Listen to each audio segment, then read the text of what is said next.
السلام عليكم ورحمة الله وبركاته. ازيكم حبايبي؟ عاملين ايه؟ يا رب تكونوا في احسن حال وفي احسن صحة. النهاردة قلت اعمل بقى كفتة زي كفتة الحيتي كده. انا جايبة نص كيلو اهو، وهي اصلا كده كده اللحمة يعني بصوا مش حمرا ملبسة، يعني مش هحتاج ان انا احط لها دهن ولا حاجة، لا انا هعملها زي ما هي، مش هحط لها دهن خالص. شويه بهارات، بص يا ست الكل حطي البهارات اللي انت عايزاها. انا حاطه فلفل اسود 7 بهارات، توم باودر، بصل باودر، حبه ملح، حبه بهارات مشكله، وحبه شطه صغيرين بس. تمام. وزي ما انتم شايفين كده انا جبت بصلتين حلوين كده وعصرتهم اهي، عصرتهم من الميه بتاعتها اهي، اهي الميه بتاعت البصل اهي، عصرتها وصفيتها اهي. تمام. وهنجيب شويه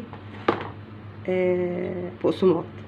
لو ما عندكيش بقسماط حطي حبه دقيق المتاح عندك. تمام. وهنحط بيكنج باودر معلقه، لا معلقه ايه، نص معلقه، لان ده نص كيلو. يلا بينا بقى نشوف هنعملها ازاي. هنجيب بقى اللحمه هنفضيها كده. بص انا ما بحطش بقى ولا بقدونس ولا اي اضافات، هي دي اضافاتي. مش عارفه الكاميرا مبيناها ولا لا، هي اصلا كده كده ملبسه يعني مش محتاجه. مش عارفه الكاميرا مش موضحه يعني مش عارفه اهي، مش عارفه شايفينها ولا لا. ماشي. هنحط بقى عليها حبه البقسماط اهو، نحط البقسماط كده اهو زي ما قلت لكم. ما عندكمش بقسماط حطوا حبه دقيق. نحط بقى البهارات بتاعتها. تمام. نجيب بقى معلقه صغيره، نص معلقه بيكنج باودر، نص معلقه، لان انا ده نص كيلو، ده نص كيلو لحمه فمش محتاجه. اهي اهي معلقه الشاي بحط اهي نصها. تمام. يلا بقى نبتدي بقى نعجن بقى، اعجنها وارجع لكم. نجيب بقى البصل بتاعنا نحطه، واعجني يا ست الكل. اقعدي لو عندك صحه اقعدي اعجني، عندك كبه ريحي دماغك واضربيها في الكبه. انا هروح اعجنها وارجع لكم. زي ما انتوا شايفين كده عجنتها اهي، شايفين؟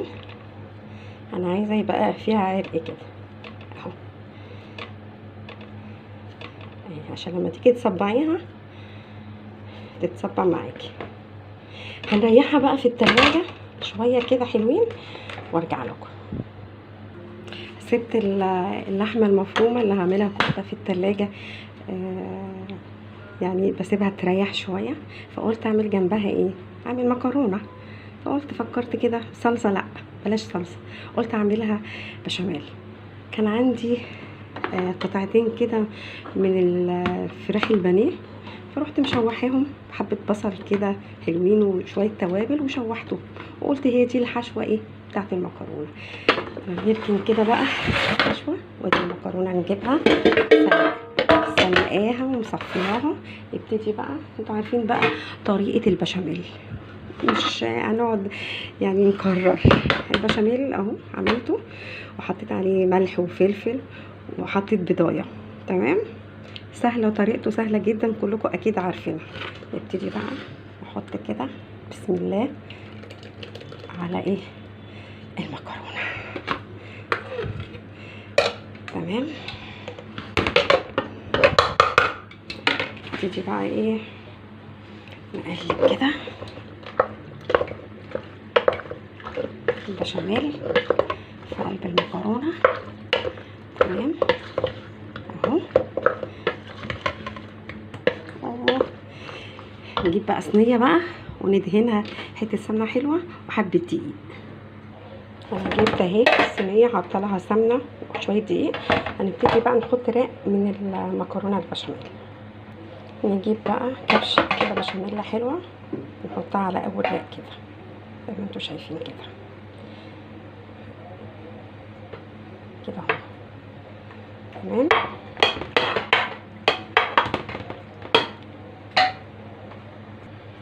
نجيب بقى صدر الفراخ اللي انا مشوحاها بحبه بصل وبهارات ونرشها بقى ايه حوالين الصينيه. خلاص رصينا اهي الفراخ، نحط بقى بقيه المكرونه بقى فوق الصينيه زي ما انتوا شايفين كده. انا خلصتها، بنضف بقى حواليها كده اهي، بنضف حواليها كده مناديل ورق مطبخ، وادخلها بقى الفرن، ونبتدي بقى نعمل بقى الكفته بتاعتنا. يلا بقى نصبع بقى الكفته بتاعتنا اهي، اخدت كفايتها في التلاجة اهي ما شاء الله. نصبعها بقى. انا جايبه بقى بسم الله اللي هي عصره البصل اللي انا عصرتها، حطيت لها ملح وفلفل وهصبع بيها. يلا نسمي بسم الله. وجبت زي ما انتوا شايفين بتاع الشوش طاووق ده عشان اصبع فيه.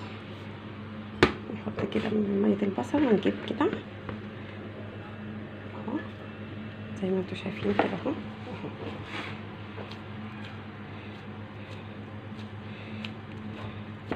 زي ما انتوا شايفين كده اهو.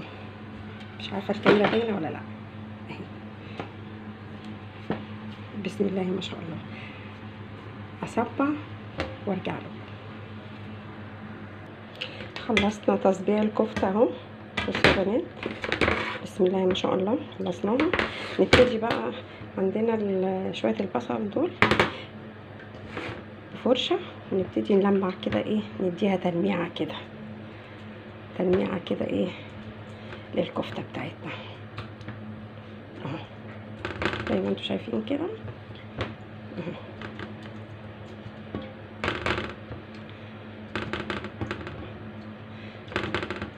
نبتدي بقى ندخلها الفرن. انا طلعت اهي المكرونه يا بنات. بسم الله ما شاء الله، صلوا على النبي كده وقولوا بسم الله ما شاء الله. وادي الكفته اهي. هعمل تركايه فحميه واجيلكم. بصوا يا بنات انا جبت اهو عشان انا احط الفحم. ولعت فحمايه، هنحط بقى نقطتين زيت زي ما انتوا شايفين كده. شايفين؟ ونجيب بقى الغطا الحله بتاعتنا ونكمل. هتاكلوا احلى كفته في حياتكم. خلاص الكفته كده خلاص بسم الله ما شاء الله خدت من الفحم اهو زي ما انتوا شايفين كده. خدت الفحم. نبتدي بقى ايه نرص الطبق بتاعنا زي ما انتوا شايفين كده. هرص بقى ايه الكفته هرصها وارجع لكم. ده الشكل النهائي يا بنات اهي. كفته هتعجبكم جامد جدا. امشوا خطوه خطوه هتنجح معاكم وهتطلع في منتهى الجمال. اكلتنا النهارده كانت كفته زي ما انتوا شايفين، كفته الحاتي مع مكرونه بالبشاميل مع شويه سلطه يستاهلوا بقكم. اسيبكم في رعايه الله وحفظه واقول لكم السلام عليكم ورحمه الله وبركاته.